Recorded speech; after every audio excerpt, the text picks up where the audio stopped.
Today is Easter Sunday. And yes, it's a day whenever we see things like the Easter bunny and we see Easter eggs, and then we also are talking about the resurrection of Jesus and how does this all connect together? Well, let's think about some of this. The Easter eggs are there. You might even think, what does an egg have to do with the bunny? Well, the Easter eggs are there because they are a symbol of new life. The Easter Bunny is there because it has been, widely known and even kind of sometimes even joked about how plentiful and how rabbits they multiply. They are known for having new life constantly. And this time of year is whenever we take time to tell this story about Jesus rising from the dead. I mean, that is the ultimate goal of new life. But today, I want us to look at the resurrection of Jesus from a particular word, and that is fear. Now, fear, it can be spoken of in a positive or a negative way throughout the Bible. Like fearing the Lord is a very important thing, right? But this word for fear, it's pretty well always connected with a response to seeing great power. And if that great power is the Lord, then yes, fear is a wonderful response. But depending on what that fear is and what that power is, sometimes it's not always a good thing. But I want us to look at fear and how it's connected to the resurrection of Jesus himself.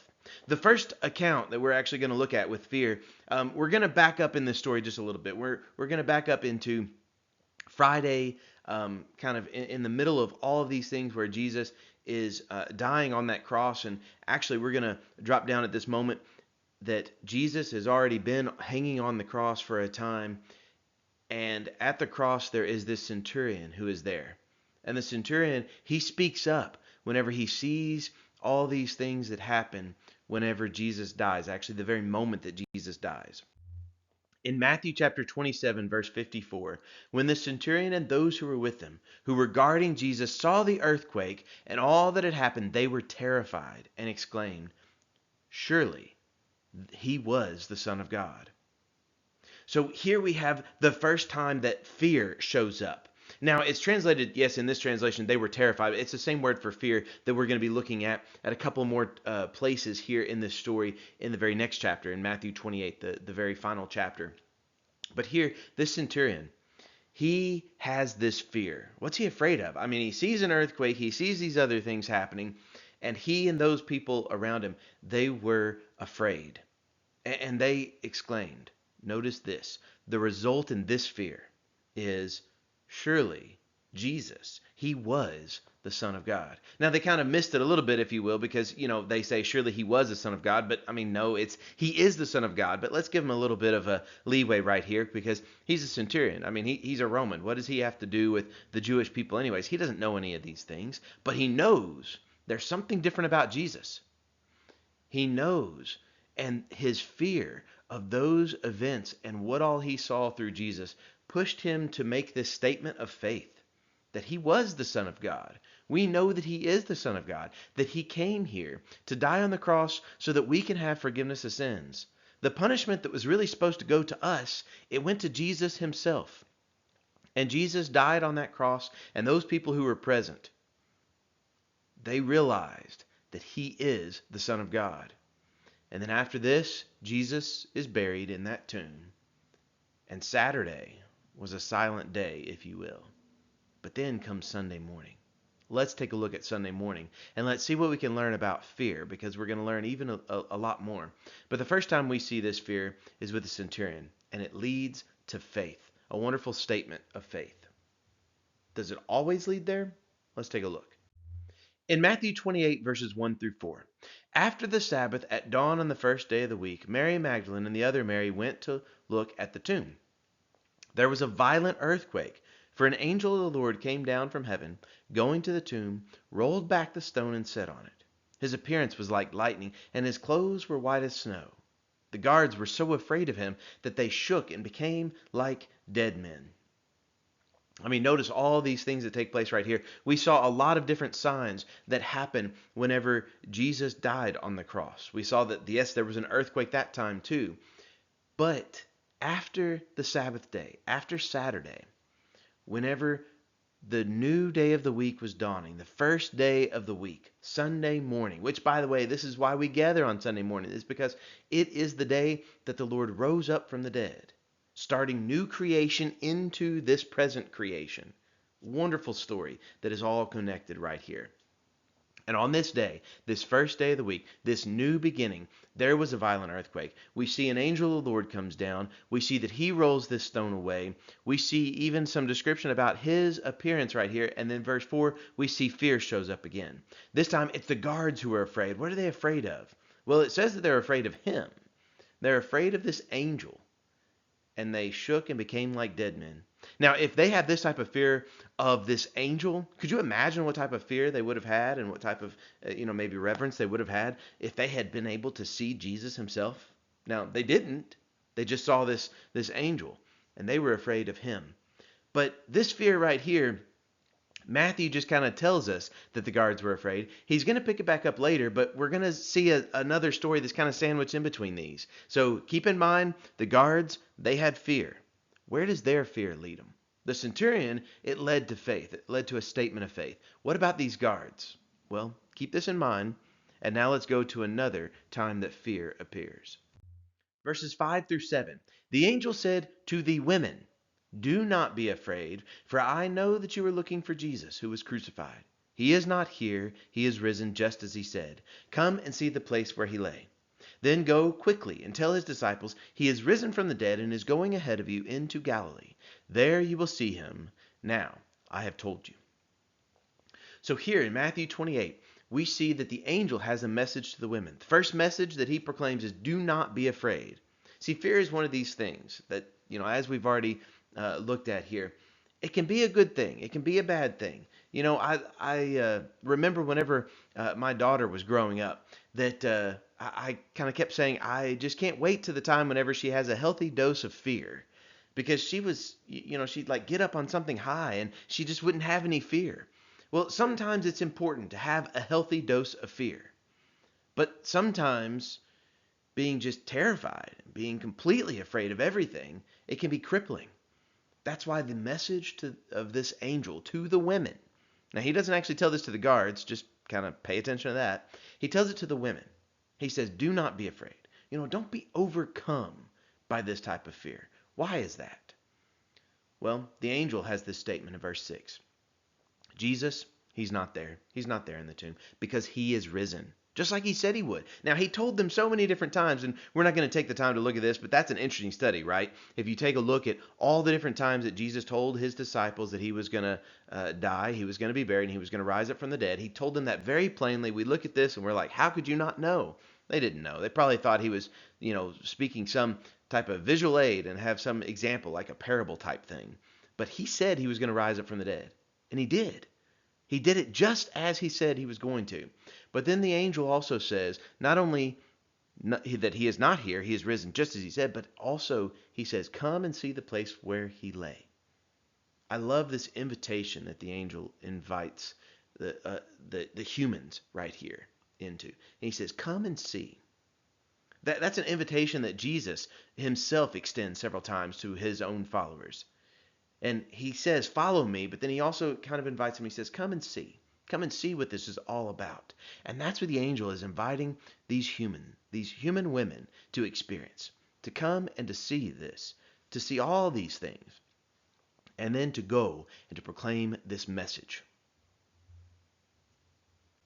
Well, the angel says, do not be afraid. And, well, he had good reason to say that to the women. Because, look at verse 8. So the women hurried away from the tomb, afraid, yet filled with joy, and ran to tell his disciples. Suddenly Jesus met them. Greetings, he said. They came to him, clasped his feet, and worshipped him. Then Jesus said to them, do not be afraid. Go and tell my brothers to go to Galilee. There they will see me. So here the women, after being told by the angel to not be afraid, one of the first things that's stated of them is verse 8. They did hurry away, so they were being obedient. But notice how they were being obedient. It says that they were afraid yet filled with joy. See, this is another way that fear can be. See, fear, we can be afraid of the power, the sheer power that is before us. And it can lead us to making a statement of faith. Or we could also be afraid like these women were, yet still obey. They had fear, but they still obeyed.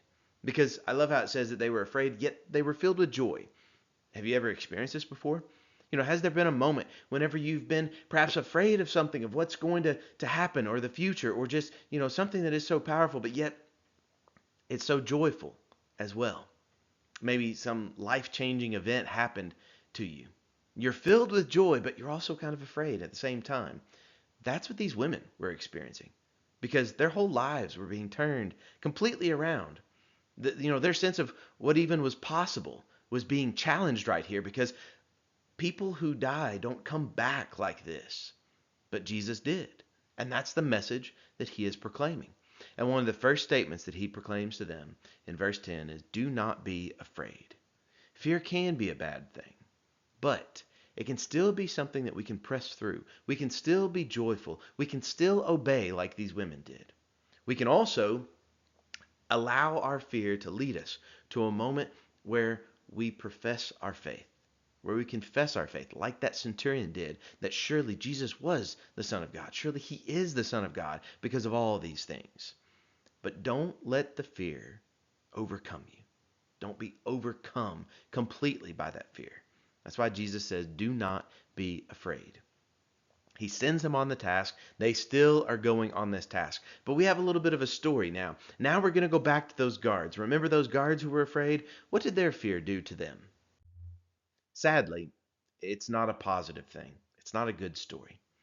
While the women were on their way, some of the guards went into the city and reported to the chief priest everything that had happened. When the chief priests had met with the elders and devised a plan, they gave the soldiers a large sum of money, telling them, you are to say, his disciples came during the night and stole him away while we were asleep. If this report gets to the governor, we will satisfy him and keep you out of trouble. So the soldiers took the money and did as they were instructed.